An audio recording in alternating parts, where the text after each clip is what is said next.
So ayan mga kadrama-rama, alam ko pong inaabangan nyo po no, yung next na mangyayari dito sa Lilith Matias, dahil alam naman po natin mga kadrama yung last episode na napanood natin, diba, na kung saan talaga ay namatay nga po talaga itong si Ino at saka si Evelyn, dahil nga po may mastermind nga po talaga sa lahat ng mga nangyayari na ito, dahil akala din talaga ni Lilith na hindi talaga totoong nagpakamatay itong si Ino, dahil sa kanyang pagkakaalam ay gusto nga po talaga tumulong ni Ino kung sino talaga yung totoong pumatay sa kanyang nanay na si Attorney Meredith. Talagang nakita din talaga ni Lilith na wala po talagang motibo na patayin ni Ino yung kanyang sarili, dahil gusto nga po talaga ni Ino na magbago na, at naniniwala din talaga doon.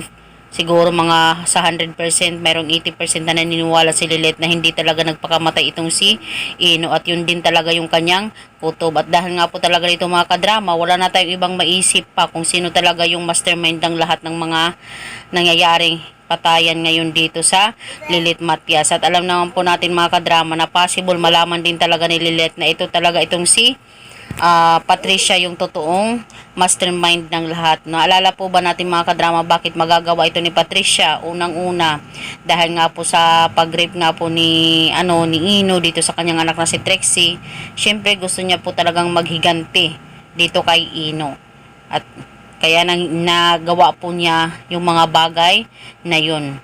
So, alam naman po natin mga kadrama na itong si Lilith, talagang sasabihin niya dito kay Patricia na akala ko nagbago ka na Patricia. Ikaw pala ang mastermind ng lahat. Diba naalala po natin mga kadrama na itong si Patricia parang biglaan yung pagiging mabuti niya dito kay Lilith. Diba natatanggapin na daw niya itong si Lilith bilang kasali sa kanilang pamilya para mabuo na daw yung kanilang pamilya. Kaya malaki talaga yung hinala talaga ni Lilith na ito talaga si Patricia yung mastermind. Talagang mayroon lang siyang mga taong binabayaran. Hindi man siya yung gumagawa, pero siya yung mastermind. Siya yung naguutos para gawin yung mga bagay na yun. Na kahit nga po itong si Evelyn at saka si Ino ay talagang nabiktima din. At saka lalong-lalo na itong si Attorney Meredith, diba, yung nanay ni Lilith. Siyempre, magiging karibal siya ni dahil hanggang ngayon kasi mahal pa rin nila Ramir itong si Attorney Meredith. Kaya nagsisilos nga po talaga itong si Patricia dito kay Attorney Meredith. Kaya walang ibang magawa itong si Patricia kundi kitilin na lang talaga itong si Attorney Meredith. At saka yung mga totoong nakakaalam pa talaga kung sino yung totoong pumatay. At itong si Ina at saka si Evelyn ay nabiktima din talaga ni Patricia.